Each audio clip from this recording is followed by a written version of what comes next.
கன்னங்களா இல்லை தென்னங்களா? இந்த கண்ணம் எல்லாம் உந்தன் சின்னங்களா?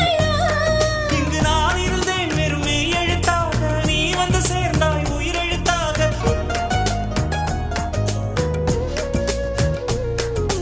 காதலேனும் தேர்வெழுதி காத்திருந்த மாணவன் நான். காதலேனும்